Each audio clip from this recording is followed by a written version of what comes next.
Welcome everybody to the CEU Executive MBA Vienna Open Day live from Vienna campus. My name is Thomas Lammel. I'm the Senior Program Manager of the CEU Executive MBA and I will guide you through the evening.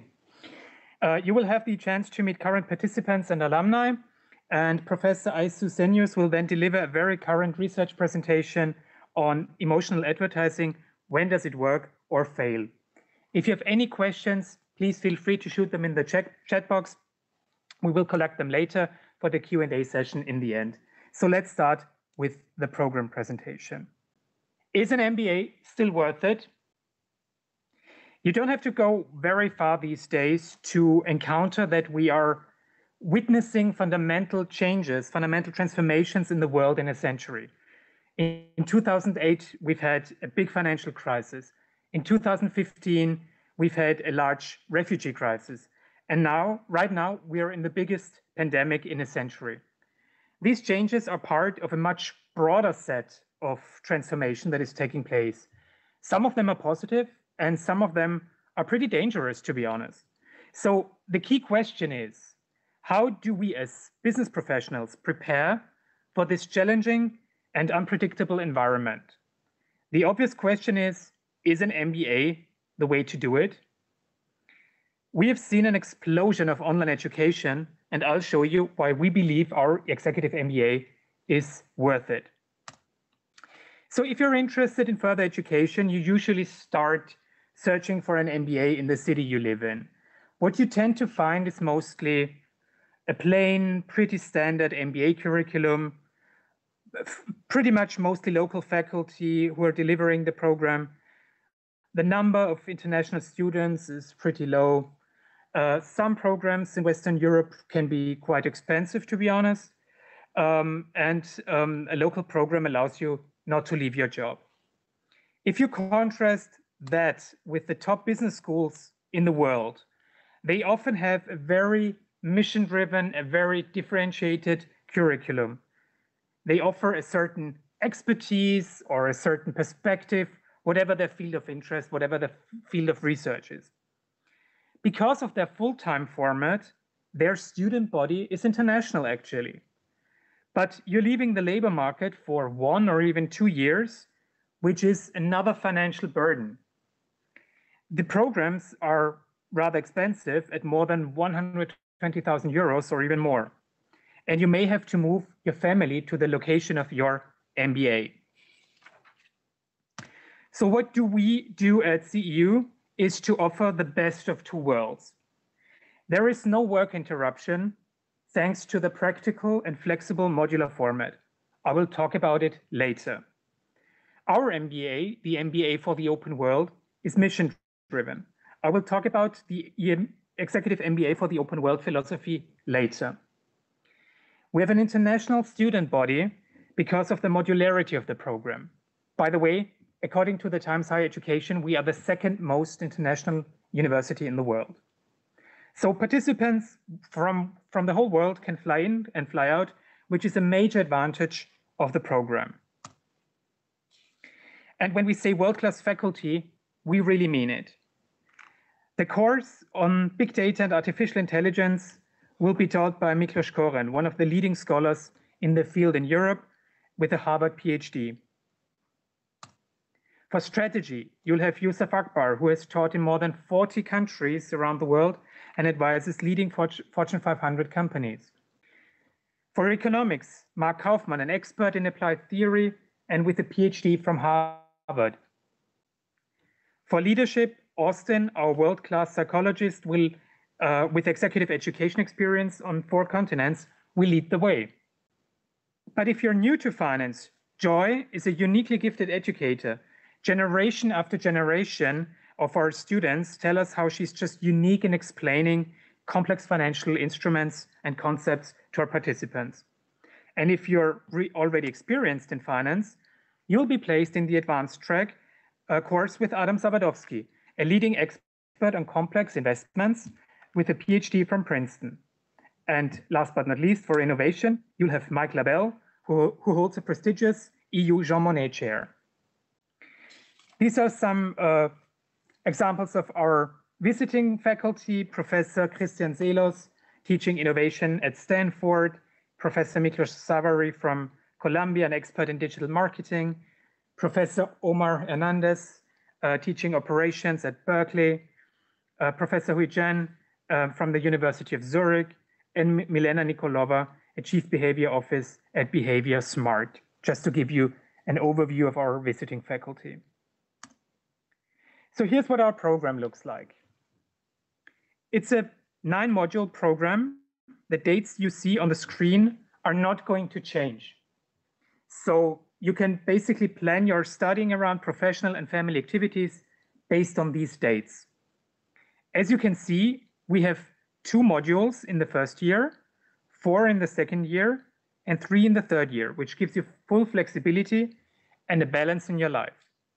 As you might have noticed, we are piggybacking around popular European holidays, like November 1st, or May 1st, or August 15th, when it's easier for you to take time off and to juggle your private life, your study life, and your professional life. In the summers, our bespoke and cutting-edge leadership program takes place in Budapest, and you'll have the opportunity to benefit from electives from the faculty in the world we invite to teach your classes. So one day, there will come the day when you finish with us and you join the CEU alumni from around the world. As I already said, CEU is the second most international university in the world, and you can rely on an active elite network on every continent. We have city-level chapters, country-level chapters. Basically, wherever you go, wherever you are in the world, you'll find CEU alumni to interact with, to mingle with, to network with, and to make new friends. This network is a network that you can count on, and one of the key assets that we have.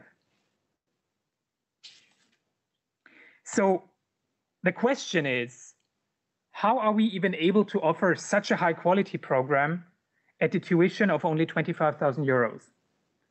The answer is obvious, but lies in our founder and benefactor, George Soros, who created CEU with the mission to promote open society.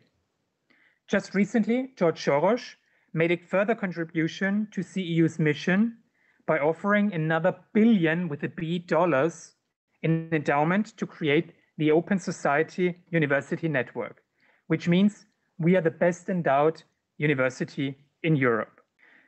So what does the executive MBA for the open world basically mean? First of all, when we talk about the open world, we mean skepticism towards dogmas, skepticism towards hierarchies and privileges, both in context of how we teach, but also in composition of the current cohort. Diversity is key to creating a successful program, and we offer a lot of diversity in our program. Secondly, we believe in debate and radical, rational thinking. Every idea can be challenged. We believe in facts and arguments rather than narratives and fake news. Narratives create the polarization in our societies that our societies and our public debate is suffering from at the moment. So we believe the best way to challenge this narrative-based discourse is to make arguments based on facts and realities, which is the hallmark of Karl Popper's definition of open societies. We are fundamentally opposed to all kinds of discrimination, and we actively promote diversity within our program. The way we finance the scholarship means we create opportunities for people who traditionally have not been able to actually join the program for financial or demographic reasons. And so we see managers not just as people who deal with businesses and resources, but we also believe that managers go beyond that. We consider managers and entrepreneurs and professionals as positive change agents. So what does the typical CEU Executive MBA classroom look like? Currently, we have 65 managers with an average of more or less 14 years of work experience, including a minimum of 3 years of leadership experience. As you can see from the background picture, we use state-of-the-art classroom technology and setups in order to facilitate discussion and lively interaction in class. We make use of case-based learning rather than traditional lectures that you will find in local MBA programs. We want to take you, experts in your very specific field, from this level of functional expertise to the strategic level. So another gimmick that we offer, it's just self-explanatory for us, is that we offer online experiences as well. You can join the modules rather on-site or online. It's up to you. The decision is yours. So we invested heavily in infrastructure, technical infrastructure in our classroom with regard to audio and video both. So you'll find studio-grade microphones capturing the lecturer, but also your fellows and other participants in class, because it's not only communication from the teacher to the class, it's also communication and a learning experience among the fellows. And you have to listen to your fellows, and your voice will be heard in class. We bought large screens and high quality cameras to offer the best video experience for you, because you want to analyze body language, you want to listen, and you want to see who you're talking to. We created physical virtual breakout rooms for the support teams. The support teams are part of our learning experience in some of the modules. And we have created personalized virtual backgrounds. So it's easier for you to follow the discussion, because you can always tell who's speaking and what team is that person in. And of course, we offer high quality individual support. Whenever you have a problem, whenever you have a question, we are here for you. So as I already said, tuition is 25,000 euros, which is for the whole program, and it includes all the credits. In order to defray your other costs like traveling and accommodation, etc., we have special rates at partner hotels and discounts for flights with Lufthansa and Austrian Airlines. So we invite you to join the open world. The application deadline is June 6th, and the application starts online on our website. I strongly encourage you to apply as soon as possible, even in view of the upcoming deadline, because we have a first come, first served policy on applications in place. You're warmly invited to book an individual one-on-one consultation with me to discuss your questions and optimize your application. So I would like to introduce to you Aysu Senyuz to you now. She will deliver our keynote speech. She's got a PhD from Central Florida. Her research focus is the role of emotions in consumer behavior, with an emphasis on social relationships and social impact. She employs experimental design, empirical models, and field studies to understand practical problems and to positively impact the lives of consumers. Aysu, the floor is yours. Thank you very much, Thomas. Hello, everyone. Well, thank you very much for having me on this open day. I really wish I was in Vienna right now, but unfortunately I'm not. Hopefully I'll come there in the next couple of weeks, but I currently reside in Florida. That's why I chose this background for my Zoom, just to give you an idea how Florida is, but that's not my reality. I just want to point that out. So what I would like to do in today's presentation is to talk about emotional advertising. When does it work or fail? I specifically wanted to choose this topic because of two reasons, actually. The first one is because emotional advertising and advertising in general is very relatable to all of us, because we're all humans, we're all consumers. We watch advertisements on TV, we see them on social media, on online platforms, so it's very relatable for all of us. And at the same time, I think it kind of builds the bridge between what theory says and what practitioners does, and this is exactly what we are doing with the executive MBA at CEU. So basically, most of the time we focus on practitioner, but at the same time, we try to provide a very broad framework by using different research, by using science, different literatures. So in that sense, I think this research project is very very much creating this bridge between what the practitioners do and what the theory tells. Before I tell you more about the project, I just want to mention what emotional advertising is and why it is important. Basically, whenever we use an emotion in an advertisement, it's been shown that your advertisement will be 30% more effective relative to not having an emotion. And the reason for that is usually the human mind and heart are in conflict. We are not rational. We do not make rational decisions in our lives. Sometimes we may base it on some rationale, let's say, but more or less, whenever we think, our feelings are also in the picture, subconsciously or sometimes consciously. And whenever we see an advertisement that makes us feel something, any emotion, that would be considered as emotional advertising. Just to give you like some examples, whenever we see a Coke advertisement that they promote happiness, they say choose happiness, they show like happy pictures, that would be considered as a happy advertisement, which would be emotional advertising.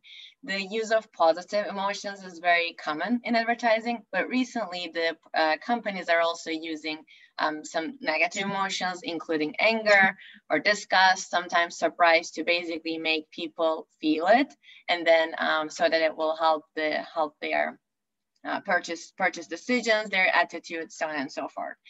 What I want to do in the next 20 minutes is to tell you about a research project about a specific limited edition product and what kind of emotions are used in promoting these products. So just to give you an idea what limited edition product is, we see these products every day in our lives. They can be sneakers, they can be wine, any soda, even a piano can be positioned as limited edition. Most of the time, FMCG companies, when the Olympics came or for the different occasions, they come up with this limited edition products. When we say limited edition, that means that specific product is produced only at a specific amount. As a result, it is a scarce product and it's not available the whole time. When we look at the literature, we see that the limited edition strategy is indeed very effective because it adds to company profits, it increases purchase intentions, and it increases word of mouth. Basically, the more that a product is scarce, the more that as consumers, we are more likely to talk about it. And all of these positive outcomes are actually due to the fact that once a product is scarce, we want to have it because we want to be different than others. And we want to be, all of us have this need to be unique from others and differentiate ourselves from in the society. As a result, usually we like these limited edition products. So from that point of view, you can also imagine that companies are highly using positive emotions to promote these limited edition products. And they're actually using a specific emotion that we call as feeling of awe in order to inspire people and make them buy the product. But what we show in this project is basically not all the time the emotional advertising will be effective for limited edition products.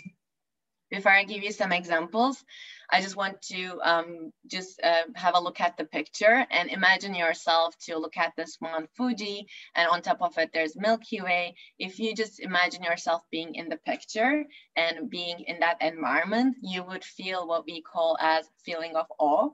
It's defined as a distinct positive emotion that causes wonder and amazement in the presence of something unusual and difficult to understand. So specifically in this picture, if you feel yourself being in the picture, you would feel the beauty of the nature.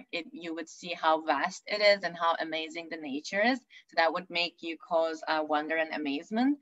But at the same time, it would create a situation that would make it harder for you to understand. So when people feel like that, we use the feeling of awe as the definition of it. And nature is a great illustrator of awe, but that's not the only illustrator. Sometimes artworks and paintings can also promote feelings of awe. Music, classical music, epic music, basically whenever you feel like, oh, that is so amazing, that kind of a feeling, when you listen to a piece, that would consider it as feeling of awe. And also people, great displays of virtue, great leaders, influencers, all of these people, when they talk, when we see them, we can have this feeling of awe. Basically, whenever you feel inspired, whenever you feel like, oh my God, this is so amazing, this is awesome, that would be a feeling of awe. One thing which is very unique to feeling of awe is that it causes a feeling of connection to other people. Basically, whenever you feel inspired, whenever you feel in awe, people start to think less about themselves and more about their surroundings. And we see that in the advertisements as well. So whenever you feel awe, you start to not think about yourself, but more about others, which we think it's critical, but because it specifically impacts how people perceive limited edition products. Just to give you some examples of how limited edition products are promoted with awe. For example, whenever there's an Olympics coming, Coca-Cola, for example, uses the success stories of their athletes to promote the limited edition can. So they use the feeling of awe for their limited edition products. At the same time, whenever the luxury companies, they come up with this limited edition version of their product, they use celebrities, they use abstract objects to promote the feeling of awe and create this inspiration among people and get them try to buy their limited edition products. And very frequently, movies are most of the time coupled with limited edition promotions. For example, when Frozen 2 was about to come to theaters, what Glade did was to create a limited edition stand and promote it with the movie scenes, with the epic musics from the movie to promote their product. So basically, managers frequently use feeling of awe and inspiration to make people buy these limited edition products. But what we do in this research is to tell that it may actually backfire, because if you think about it, what limited edition product is doing and what feeling of awe is doing is actually the opposite of each other. Limited edition products means exclusivity, being different from others, being the only one, not feeling like others, versus on the other hand, feeling of awe is all about focusing on others, not thinking about yourself. So if you think about it, these are actually contradicting to each other. And in theory, when we have two things contradicting to each other, it would create an incongruence. And we propose that this incongruence would actually make people feel less connected to others. Basically, whenever there's an incongruence, we don't like it, we block our connection, we do not want to be, if we feel less connected to others, basically. And we propose that this will also actually impact their product preferences. So just like a more theoretical framework with a research perspective, we propose that actually feelings of awe will decrease preferences toward limited edition products, although it is highly used by companies. So it is a counterintuitive finding, basically. And we propose that the reason for that will be the decreased experience of connection, so that when people feel awe and they evaluate a limited edition product, they will have less connection to others, less connection to the brand, less connection to the advertisement, and as a result, will have lower product preferences. So I have some boundary conditions I'll try to get if I have time. But so we set up our theoretical framework, we set up our research question. Now we have to test it with different methods and different studies. In the very first one, we wanted to use real advertisements because, as I mentioned to you, we try to find a bridge between what theory says and what practitioners learn. So in this very first study, we wanted to use actual TV commercials, just code them based on the level of awe and see what the results would show. So what we did was that we used publicly available data from iSpot.tv. It's the largest online library catalog. It's one of the largest online catalogs out there on the web. What we did was to search for limited edition products because that's our focus in this project. And this yielded about 140 advertisements in total. And then we asked 2 people to watch all of these advertisements and code them based on the level of awe that they feel as they watch the advertisement from 1 to 7-point scale. And then as our dependent variable, we use consumer engagement scores. The ones who are into advertising, the ones who are working at the agencies may know about how important this consumer engagement score is, because it basically shows all the volume of digital activity that people engage in through on the video, from social, and the search that they use, which are triggered by the ad campaign. And it's in order to make it more in line, it's divided by the estimated TV spend, and it's compared to all other TVs. Basically, the higher consumer engagement score, the ad has, that means it performed better from a consumer perspective. It made people more engaged in it, which is a very important dependent variable for metric for ad performance. So we use this one, but obviously because it's research, we need to control for many different things because the reviewers will not like it. For example, we control for the total online views, total days the ad was on air, ad year duration. So we did our best to control for as many different factors as possible to make sure that what we propose is actually what's going on in the data. Just to give you some examples, on the right side, you can see the sample screenshots. Our data set included lots of like different advertisers, different ads from different years. But whenever we see, let's say, nature, let's say in the middle, when there's like a natural beach, it would have a higher O perception rating. Or if it has this like epic movie scenes, like the dinosaur or it would have a higher O perception rating. At the same time, if it used like challenging ideas, if it used aesthetic beauty, it would have higher perception rating. But on the bottom right, you see that if it did not have any of these examples, let's say, they would receive lower perception rating. Basically, we try to include ads from different years. We had different ads from different product categories with different O components.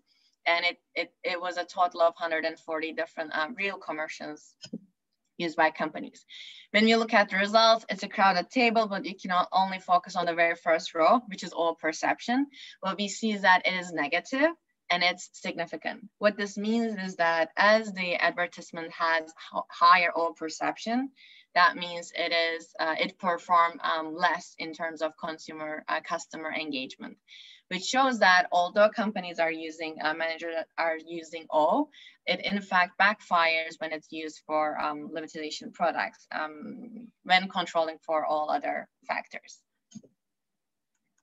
And we had some categorical details, which I'll not get to it right now, but I'll be happy to discuss about it more later.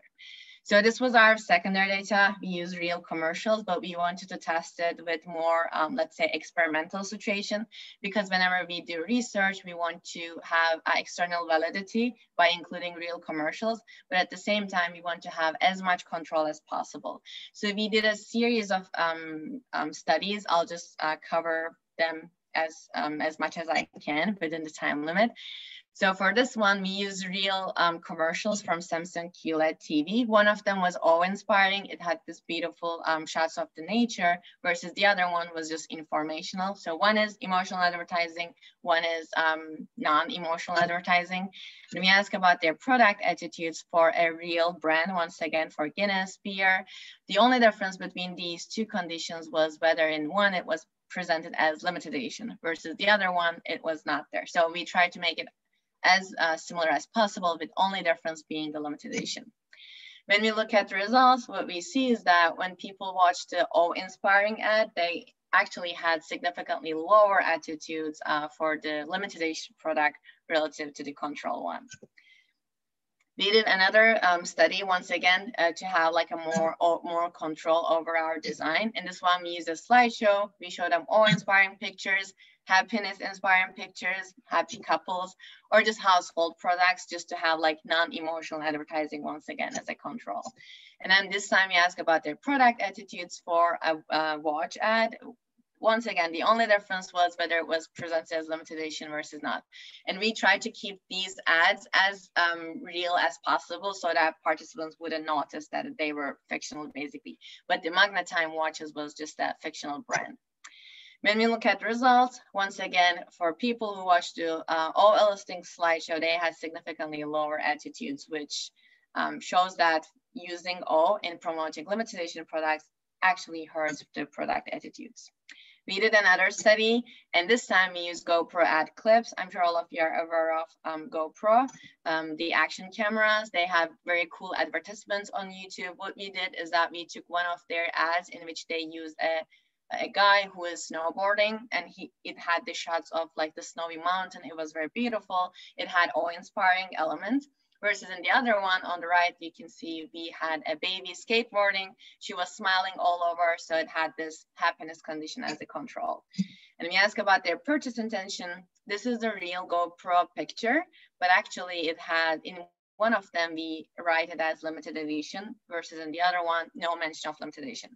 Once again, we use real commercials, we use a real product. We just twist it a bit to make sure it's different from each other, but not that much different, in order to make sure that they're as similar as possible, but we still see the results.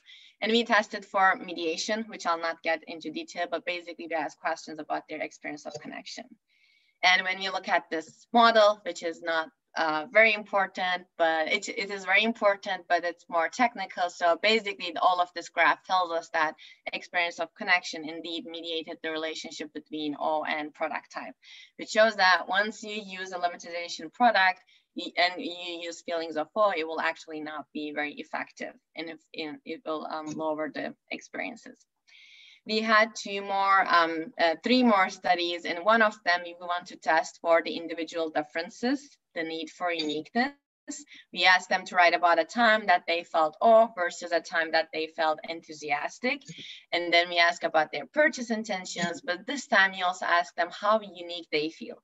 Because as individuals, we all have this need for uniqueness, feeling different from others. And we predicted that as people have higher need for uniqueness, there would be a more incongruence between what O is doing and what actually limited edition product is doing. So we thought that there would be a negative relationship.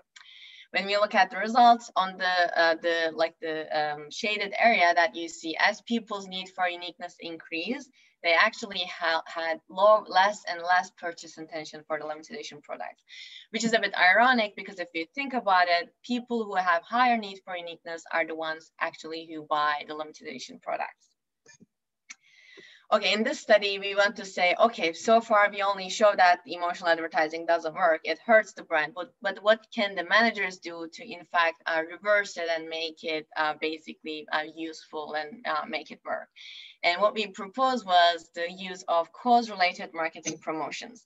I'm sure all of you are aware of cause-related marketing promotions, in which companies add a cause basically to their promotion.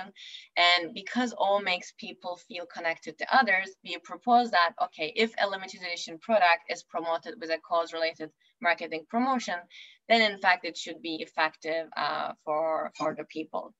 We use the slideshow and we ask about their purchase intention, once again for the Guinness beer. But here you may notice that there was a very small difference. Both products were limited edition, but on the below one, you will see that the 2% of the total revenue will be donated to an NGO organization, which made it a cause-related promotion. When we look at the results, when there was no cause-related marketing promotion, the results show that when people feel awe, they don't like the limited edition product.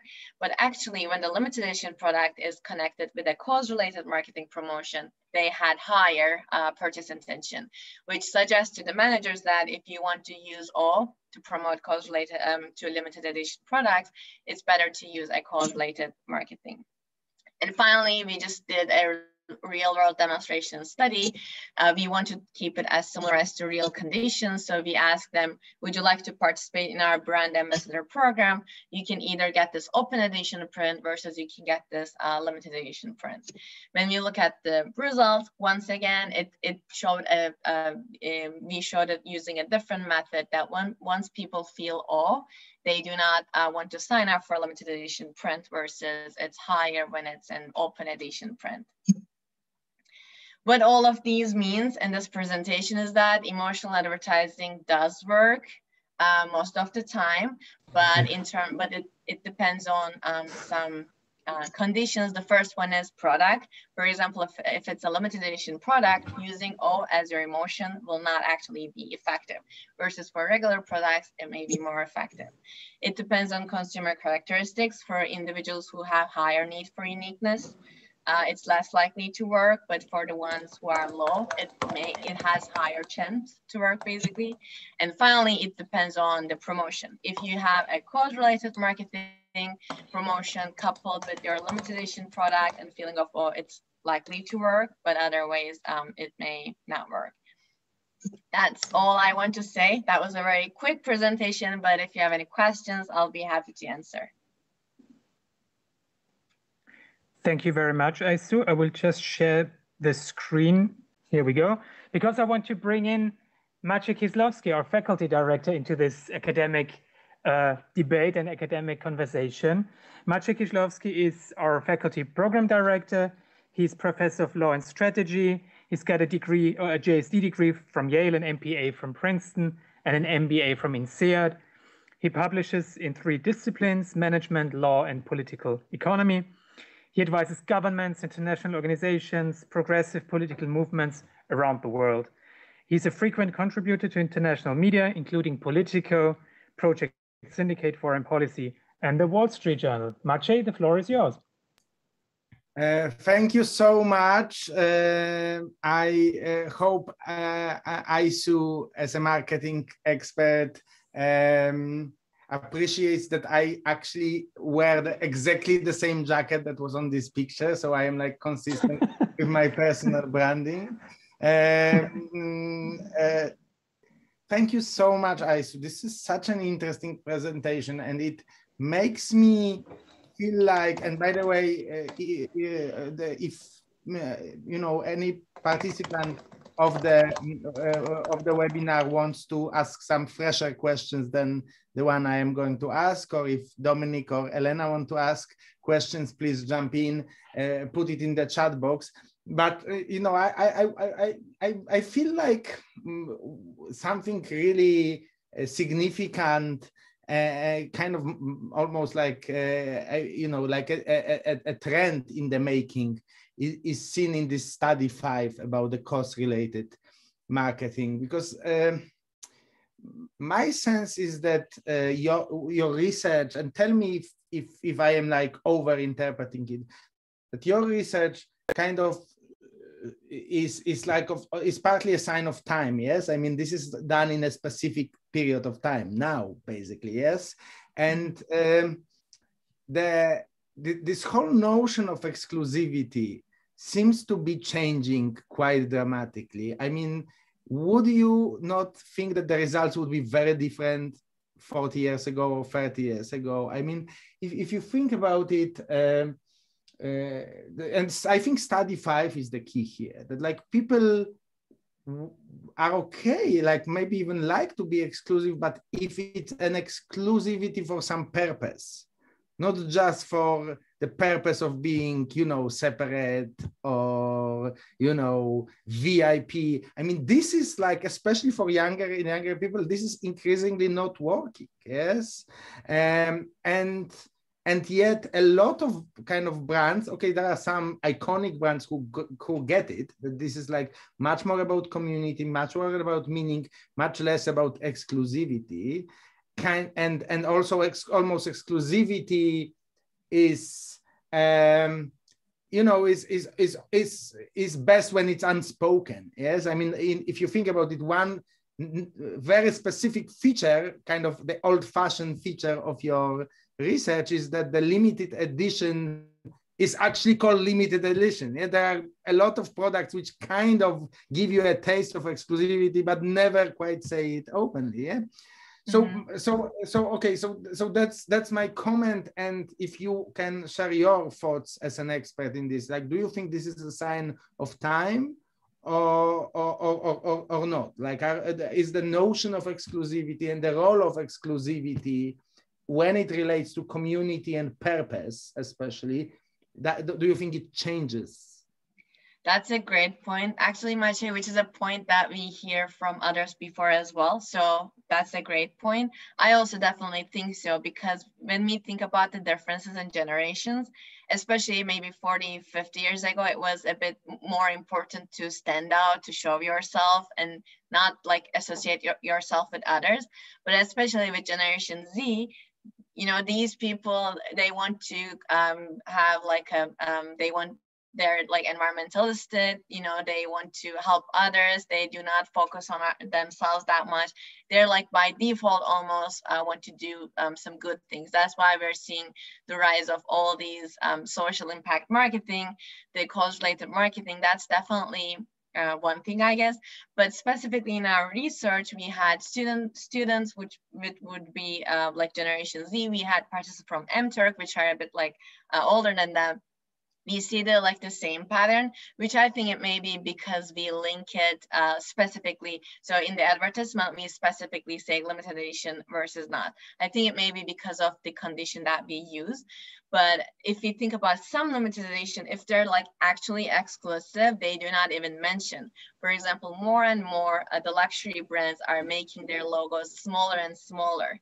And people think the bigger the logo that you have for an exclusive company, that means you're not that exclusive. So if you want to be exclusive, you need to be, but only people who know about it should know about it nowadays. So that's definitely a great point. I think there may be, like specifically in this project, we had younger generation, older generation, the results showed. But once again, I think it may be because of our, we specifically write this is limited edition product. So what we can do, and since we got this comment from others as well, we plan to do it in revising the manuscript, as to have an advertisement, do not mention anything about limited edition, but just mention it at the end, or do not even say, and make people understand that, for example, do not write limited edition, but just say produced in a specific amount. So after doing that, we may see how it will impact the results. And also related to like being exclusive as part of the group versus not, this was a comment we also got, which I think is very important, because what we're proposing here is that all makes you want to feel connected to others, but limited edition is exclusive. So as a result, there's incongruence. But actually, if the limited edition products tells you that you will be part of a group, but that's an exclusive group, we don't know what the results, in fact, it may reverse and it may be more impactful, because then you'll still be exclusive, which is a good thing, which is what we want, but you will be part of a group, which will satisfy your need for a connection, or the connection that you would feel to others. So that's definitely something that we will work on also. So buying a limited edition product, but once you buy, for example, joining an exclusive club in which you will, you will be exclusive, but you will still be part of the group, which in fact may have different outcome, which is like a great point. So we'll see when we do it and test it. I'll let you know. Okay, I'm still happy to take and relay any questions from the audience, but I have a follow-up, which is another thing completely from this kind of generational thing, which I think is fascinating. And actually, it's good that you clarified. It's logical that you would use kind of young people for that experimental research, but it's good to clarify it explicitly. It reinforces that feeling. Yes, I mean, you can maybe go to a retirement home and do this research and see the result is different. I would bet a good bottle of Austrian red that it would be different. But I want to focus on another thing, which is especially, I think, in European companies, there is this, because like another conclusion from your research is like the too much of a good thing conclusion, yes, which is like, we know from our experience with advertisements that like the awe-inspiring ads are kind of nice, they are awe-inspiring, yes, and also the exclusivity, leaving aside that may be like changing or waning.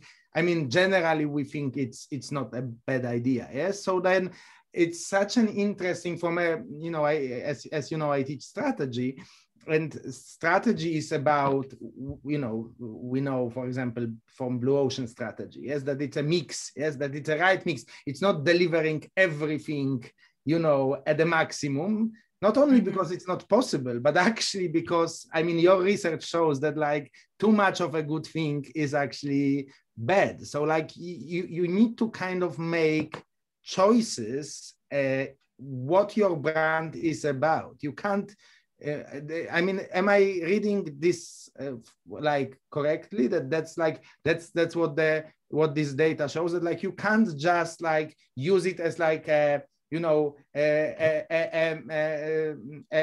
weapons depot, yes, where you like take, okay, the more the better. I mean, it needs to have a direct connection with the brand identity, and some things that you will just add up and pile up may actually destroy the whole effectiveness, yes, not improve it.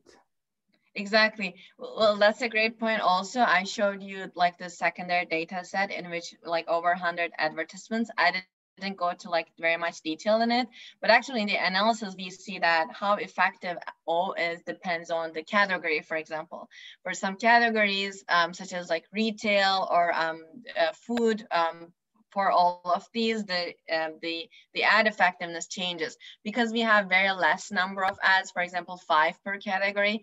It was not very useful to make like sense out of it and think that it was significant.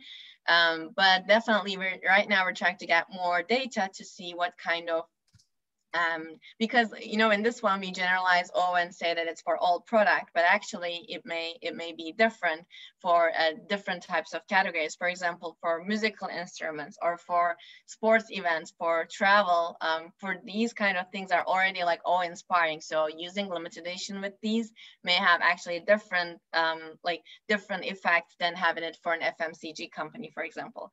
So right now we're trying to get a bigger data set, which I also definitely agree based on the brand identity, based on the product category. It may be utilitarian, hedonic, it may be more used and consumed in private versus in person. All of these impact the exclusivity perception also.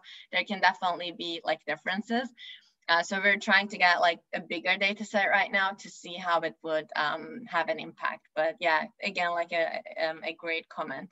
Hopefully we'll get more data and it will be more clear, because like when you think about all the advertisements, 140 is not that much, but we're trying to add more to see what else can we get, and hopefully it will make more sense.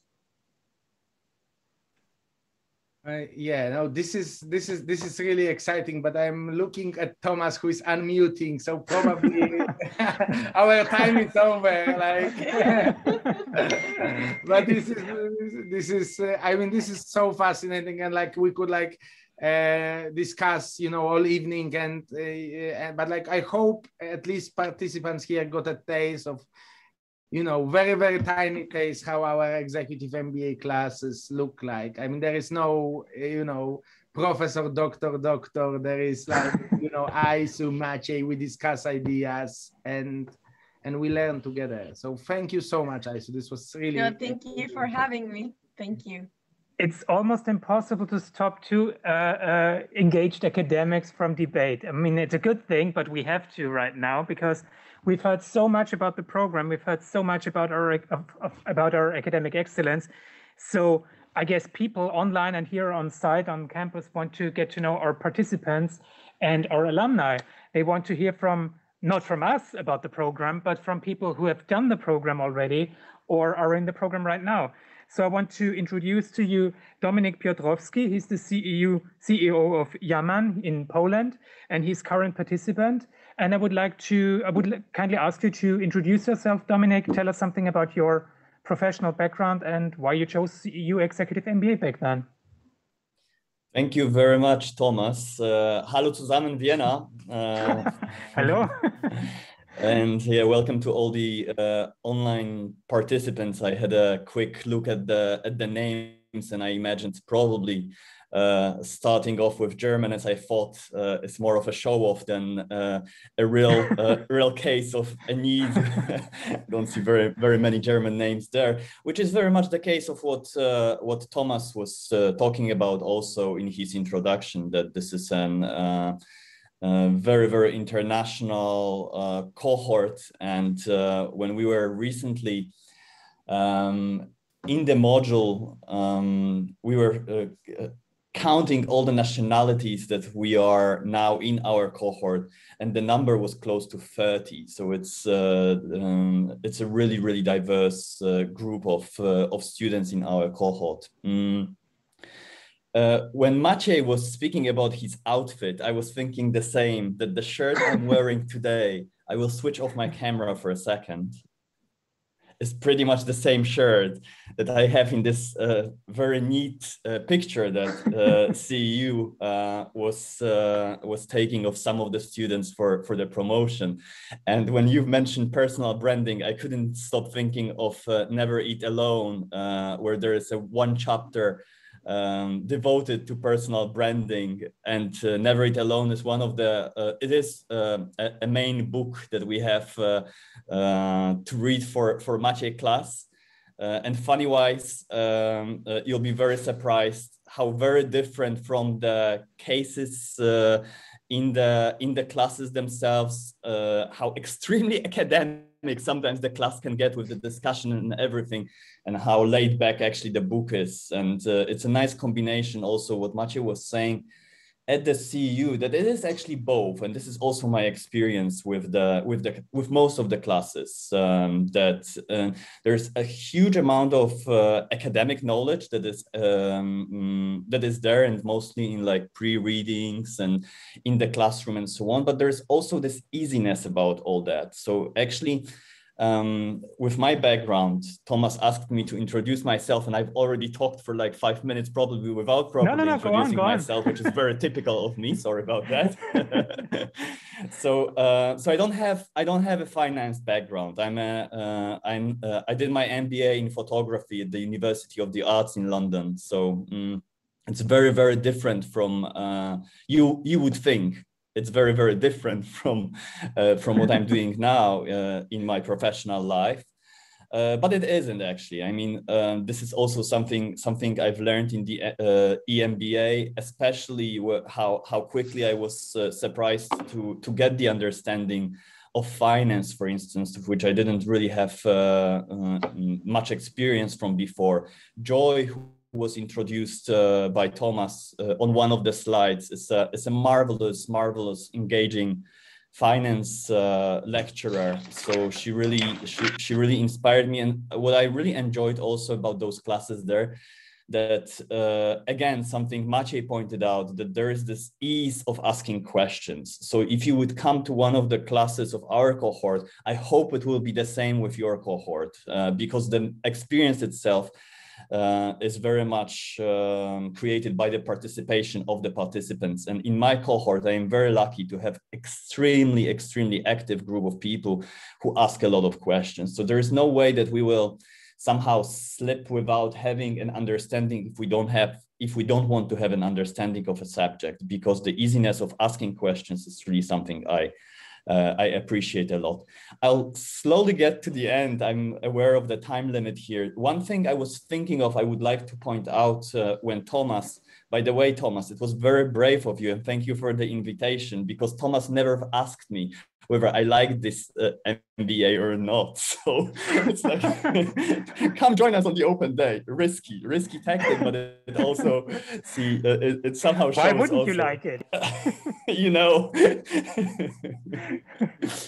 Oh yeah. Yeah. So yeah. I do like it. Not everything, but that would be a lie to say that I love everything about that. But that's also, I'll drop my email in the chat box if anyone feels they would like to have some more questions from the participants' perspective. I'm more than happy to connect with you and answer your emails about some stuff from the perspective of a participant. One thing I really wanted to point out when it comes to my feeling after having studied for 1 year is that this EMBA will, and this was actually one of the questions of the participants when we were starting accounting classes. How much of an accountant will I be after this course?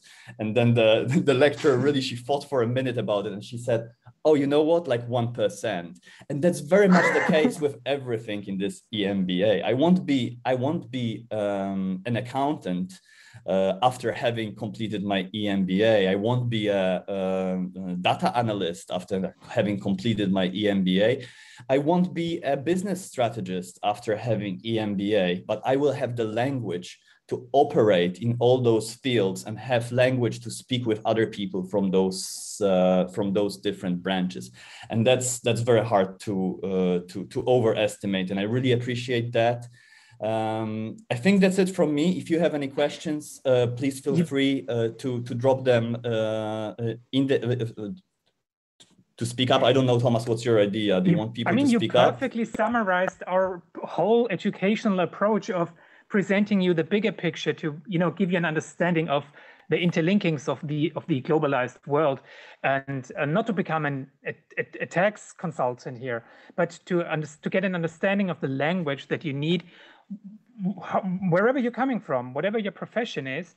If you're coming from NGO, from the public sector, from entrepreneurship, from the technical field, or if you're a medical doctor, we also have medical doctors and artists in the program, you will get an understanding of the bigger picture, and you will get an understanding of the language that you will require to talk to your stakeholders. Because even if you're an artist, the president of an arts festival, you are dealing with stakeholders who are going to ask you questions about your finances, and you would need to answer them. But also it's vice versa. If you're a finance person, you would need to get an understanding of sustainability, of global marketing, of strategy, of leadership, of entrepreneurship, of network economy, all our other modules that we offer. So it's about the bigger picture that we provide in our approach. Dominic, you already mentioned diversity in class. I mean, I know the data, of course. I can tell, I can bring you all the statistics about diversity in our class, but you have the better impression since you are in class with your fellows. Can you briefly talk about the diversity when it comes to nationalities, industry backgrounds, et cetera, et cetera? Yeah, I've already touched on that in the beginning. It's very, very diverse. So we have people pretty much from a lot of like not only Europe. We have some participants from Australia. We have some participants from India. We have. Do we have any American participants from US? Yes, Zach. Yeah. Yeah. Zach. Yeah, Zach. Yeah. So we have people from all over the world. It is mostly in my cohort people from Hungary. There is people from Poland, from Czech Republic. There's quite a few people from Austria, from Germany. So it's mostly actually the Central European countries. But it's very interesting to also have those other people who bring experience from different continents. I very much enjoyed the diversity also, what you said, Thomas, of the industries, because it is very untypical, I would imagine, for such course, not to have business and business people only, but because of the also grants that CEU offers to certain members of NGOs, of different ethnicity groups, and so on and so on. It is also interesting that we bring, as a cohort, a value also in seeing a very different perspective from what hardcore business people would bring to the table only if they were by themselves. Thank you very much, Dominic. Let's rush to Elena. I would like to introduce. Yeah, my Elena dog also got very impatient. She keeps on bringing me the ball now. So thank you very much once again. Thank you, Dominic. I would like to introduce Elena Tazzana to you. She's an Executive Liaison Administrative Affairs Officer at the Embassy of Italy to the US. Elena, if you could briefly introduce yourself and talk about the career impact that CEU MBA had on your career. Sure. Thank you. Thank you very much, everybody. Thank you for having me. And thank you to all the prospect students that are watching now. Very interesting subject, working for the Italian government. Branding is somehow our nature. We work to represent Italy. We work to represent the made in Italy, its excellence under all forms. So I was really relating to the presentation in a very personal way. Anyway, so again, my name is Elena for everyone. I graduated from the one-year full-time MBA in 2012. And I would start saying why I joined the program, first of all, because I think that, it could provide meaningful insights to the people watching us. Back in 2011, when I decided to join, I had been working in China for 15 years, for almost 15 years. And I had been working at the intersection of private and public. And I was determined to pursue a career in public policy while maintaining a focus on commerce, on trade, on what we call commercial diplomacy. And so I thought that an MBA would equip me with the right credentials to enhance my ability to compete for certain type of jobs.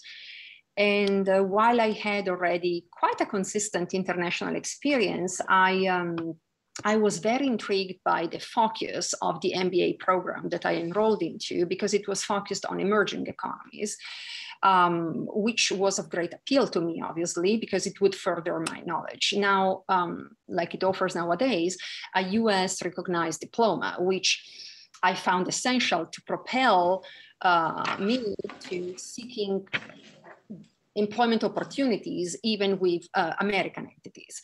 So, while we have Professor Mace with us, I have to, shout out to Mace and to Yusuf, another professor that I had at CEU, because honestly, to date, when I try to deal with when I try to navigate complex bilateral issues when it comes to trade, my go-to Bible are the courses that Professor Mace and Professor Yusuf taught about critical thinking, strategy, and the amazing legal, political, and policy environmental class. So those are definitely my go-to Bibles. I literally call them that way because I still have my notes from the classes. I look them up and they help me, focus on problems and see what kind of tactical direction to take.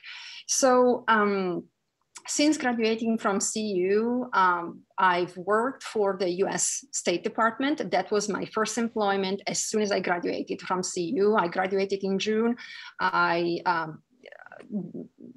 did all the tests, all the required tests to compete for the job. And in August, they selected me and I started working for the US State Department in September in their commercial section. I've worked for them for 5 years, and then I made a transition back to working for the Italian government, where again, I work in the commercial section dealing with bilateral trade issues. These few years have been amazing. While I was at CEU, we are talking about diversity. I am now the happy mom of a biracial child. And when I think about diversity, I feel pretty much personally involved, because when I look back at my career, for sure, at my education at CEU, and when I look forward to the future, to what is coming, I realize that the sum of all the experiences I gained has provided me with an extraordinary treasure chest of skills, of values that I can now pass on to my daughter. And CEU, with its diversity, has been crucial. My class, I don't remember the exact numbers, but I think that we represented something like 20 different countries at the time. And this gave me the opportunity to work and grow together with people whose views, opinions, experiences, and visions challenged me. They challenged my own, and they contributed to shape me in my maturity as a professional and as an individual, because you definitely grow a lot by learning to interact with people who have a different take on the world. And so in addition to these, I would say,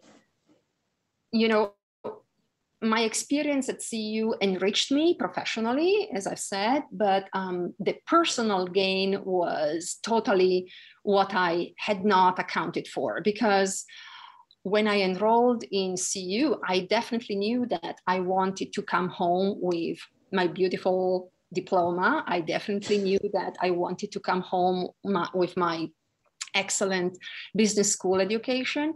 I had not accounted that I would actually meet people that would become my forever friends. So for example, at CEU, I met two amazing ladies that were my classmates, Lenny and Mary. They have been on this platform many times, and they have become, you know, cherished friends, trusted advisors, because we talk very often about the challenges in our own professions and we seek advice.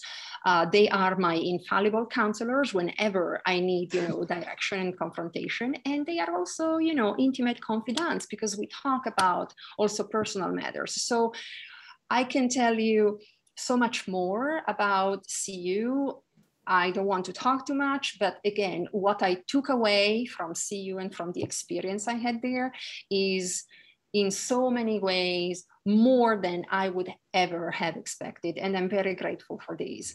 I encourage everyone who is watching to reach out if you feel that, you know, you want to know more about my experience at CEU as a student and as a graduate.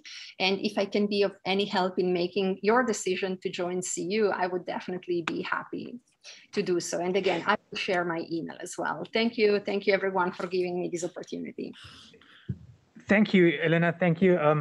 Elena perfectly addressed the whole topic diversity, I think, because diversity is not about having as many nationalities as possible for marketing reasons. Diversity is, you know, what our approach on diversity is, to be exposed to people with different backgrounds, whatever the backgrounds are. Could be nationalities, could be industry backgrounds, could be social backgrounds, could be gender background, etc.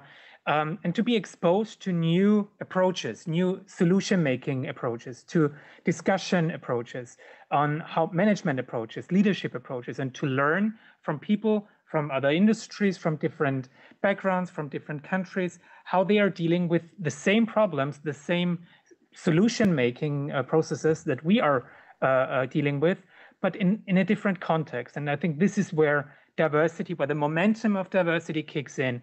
It's not about marketing. It's not about creating a beautiful brochure. It's about the learning experience and to be exposed to something new, because this is where learning starts, with new ideas and, you know, new approaches. So thank you very much, Elena. I know you have a busy schedule. It's a busy day in the US, so it's not the evening, it's the morning. So thank you very much. I just wanted to add to what Elena has said about making friends. Of course, that's an easy thing in class when you're spending so much time together, but it's also about the alumni network that you create. It's a network that you can count on, and we have this very American approach on alumni relations, on alumni work. So it's very approachable. It's very easy to make friends. It's very easy to mingle. As I've already said in the program presentation, basically, wherever you are in the world, there's going to be a local city or country chapter that you could just easily reach out to via Facebook or via LinkedIn and make new friends, or have a professional conversation about a topic that is of your interest. And since it's this American approach, this network is very easily approachable. I mean, just to give you an example, when we do these MBA fairs and the open days, I reach out to alumni I don't even know, because I haven't been there back then when Elena graduated back then. But it's an easy thing for me to just reach out by email and ask her if she would be willing to join our open day. And I've never, ever received a no, I won't do it until now. So we're blessed with alumni who are really eager to join our open days and to join us for catering, hopefully in the future, snacks and drinks, and to speak with future potential applicants and participants. So in view of the time, I would like to move on to our last part of the evening, the Q&A section. I've collected questions from you that you put in the chat box, and Maciej and I will be delighted to answer your questions. And I would like to start with the elephant in the room for Maciej, which is COVID. Are we moving to online education is the question, and what are the measures on campus with regard to COVID safety? Yes, thank you. So our approach to to this whole issue, I think represents what CEU is and what CEU Executive MBA is. It's not a MBA production factory. It's a program that is rather small, only one cohort a year, at a university that is, as Thomas mentioned, very lucky to be well endowed, but it's a small place. It's 2,000 students. So we approached it in a very personalized way. A lot of our competitors simply moved classes online. I am happy to say that throughout this pandemic, for the entire last year, 3 out of 4 of our modules were hybrid modules, which allowed on-site participation. We have gone out of our way to make it happen. We didn't have a single positive case on campus. We split in the summer, we split people into 2 sections so that there is enough social distancing. That's of course very expensive because you need to have twice as much instruction, but we did it anyways to keep you safe and to keep you on campus. In the fall, we were one of the first universities in Europe that introduced rapid testing. I know rapid testing is done everywhere now, but in October, it was actually still a quasi-experimental technology. We deployed it as one of the first institutions, and we tested everybody who came on campus in the fall. In the winter, we were not able to do anything because we comply with the law and there was strict lockdown. So we had one short online module. In the spring, the lockdown ended 2 days in Vienna, 2 days into our module, and we still allowed people to come on day free to participate on campus. Yes, so that's what you can expect from us, that we will do everything in our power to make this experience on campus for you. We want you to come on campus. We want to meet your classmates in reality, not only in virtual world, but at the same time, we will always offer an online option, which you can use if you have a COVID-related challenges, you are in a high-risk group, or you face travel restrictions, visa restrictions, but you can also use that online option, especially for shorter modules, for other reasons. Let's say you have family obligations that prevent you from traveling. You have professional obligations that prevent you from traveling. You can then use the online option to still continue with the program. So that is our approach, the combination of us doing everything possible to allow you to come on campus and also giving you flexibility if that doesn't work for you.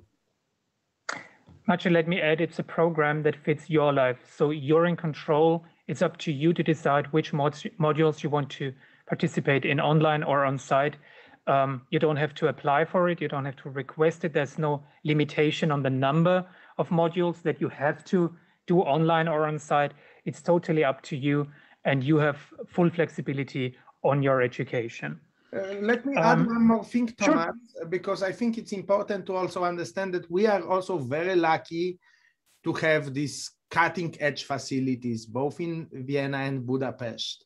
CEU invests hundreds of thousands of euro to equip our tiered rooms. We have this very executive style tiered rooms, and they are equipped with, as you mentioned in the presentation, but maybe it escaped some people, with the studio grade microphones. I mean, it's really seamless.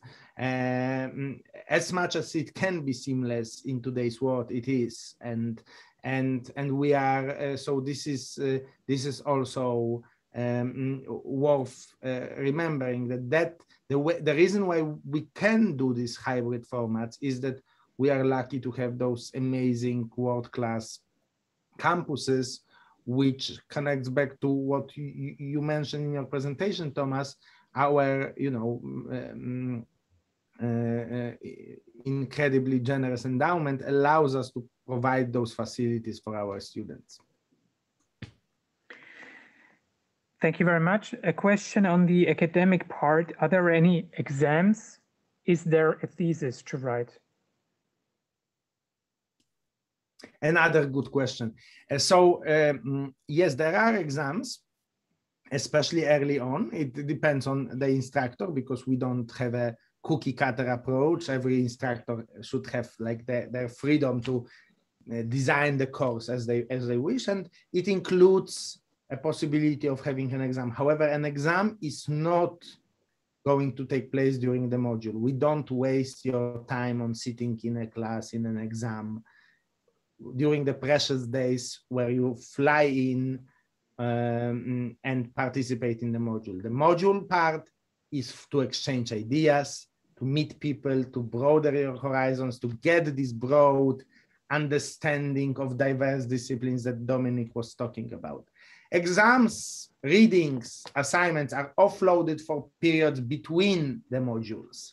So you would, for example, have a 10-day period, which we call the exam period, where you can, at any time you want, book for yourself 3 hours of your time or 2 hours of your time and write an exam. You know, we have a special software for this.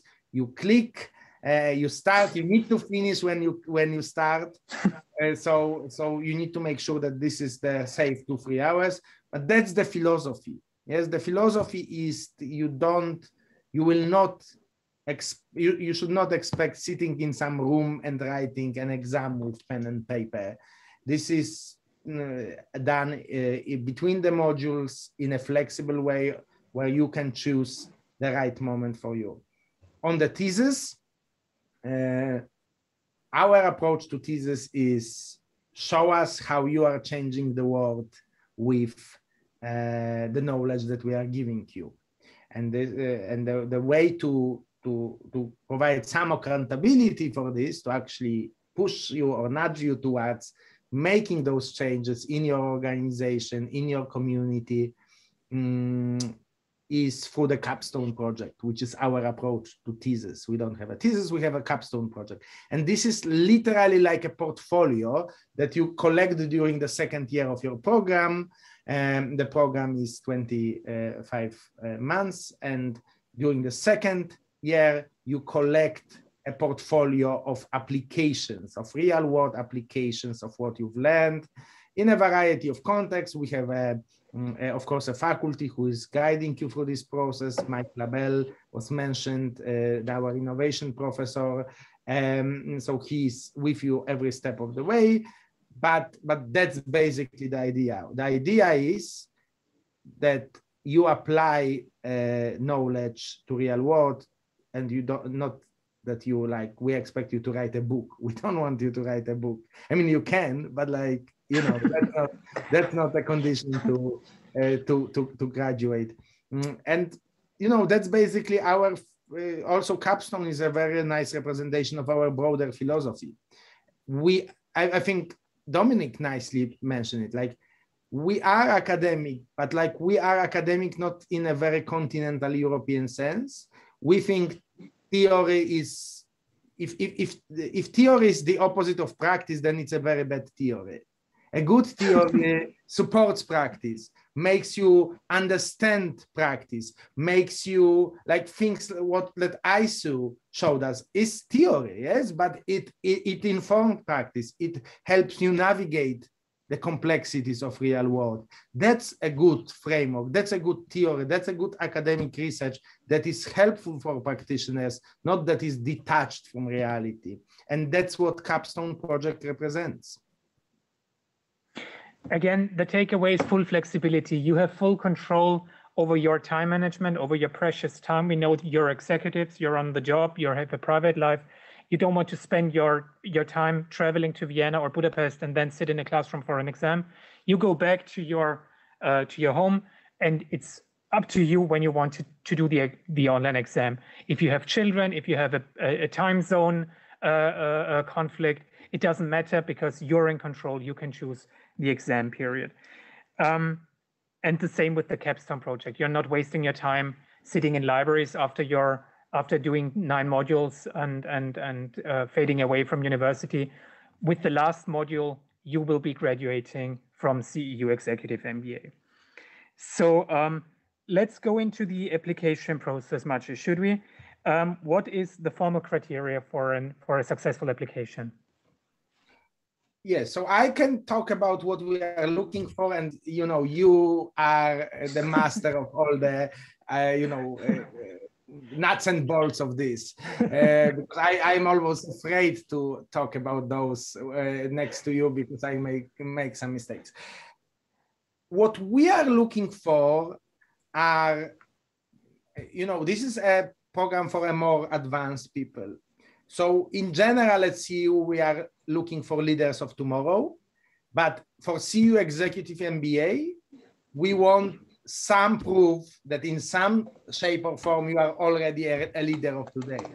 Yes, you will grow with us into your strategic abilities and skills and profile, but we want to see that you have already showed some form of leadership. Yes, which is why we expect at least 3 years of managerial or leadership experience parallel to the overall 8-year work experience. So both need to be satisfied. 8 years in total and 3 years in some leadership or managerial roles.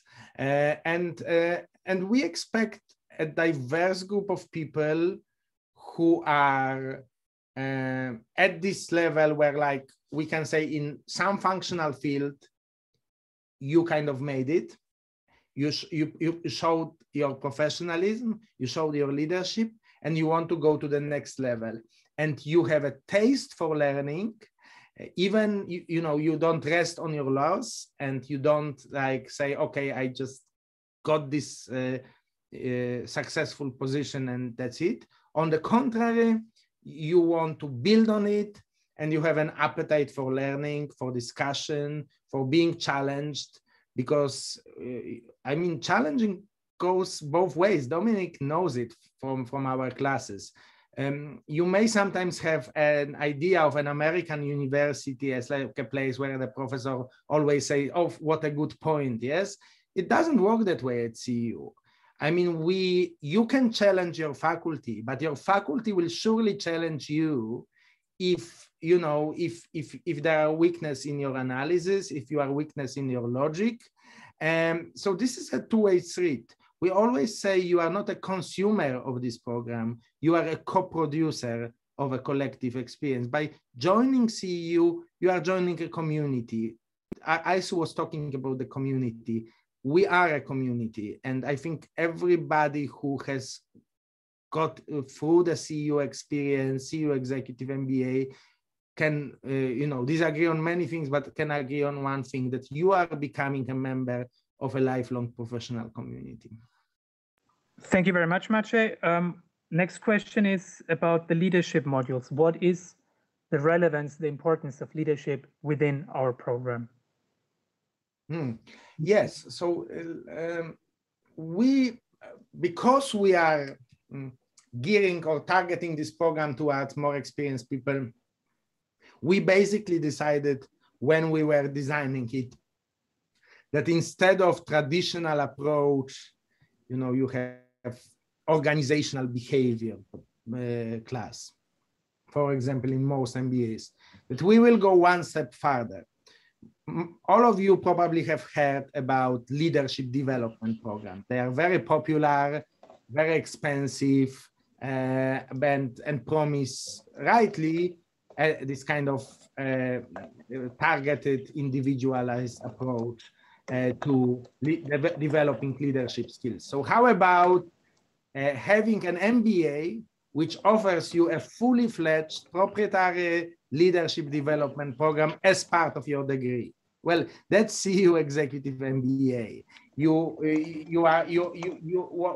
What we offer, instead of just like regular, organizational behavior classes, we take it one step further, and throughout your summer modules, which are, your first module, your middle module, and your last module, you are, parallel to all your other courses, you are starting this leadership development program, which is not only classes or workshops, but perhaps most importantly, individual and team coaching to get you to that level of leadership. So that's our approach. We feel like this is, it's both like time-wise and of course cost-wise very attractive, because like you don't need to do a leadership development program on the side. You have it as part of the degree, and it kind of fits because it condenses all the experiences from other courses through the prism of leadership, communication, feedback, team building, and also, which is important in our CEU leadership program, through a perspective of living a good and balanced life. This is a very important component as well. In view of the time, I would like to conclude this event with two questions. The first one is the question about the application process. Would you like to take it or shall I? Go ahead. Sure. So the application process is straightforward and it's very transparent. The application deadline is June 6th, and until then, you are kindly asked to start your online application through our website and to submit essential documents like a CV, a cover letter, a university diploma, transcript, and a proof of English. Sometimes I receive the question, what should be stated in the cover letter? I think that's a pretty obvious thing. Tell us something about yourself, about your motivation. Tell us about how the executive MBA could help your career, but also what you can bring to the table to your fellows. I think that's just the most interesting part. I would encourage you not to re-narrate your CV, but to tell us more, tell us stuff that is not written in the CV.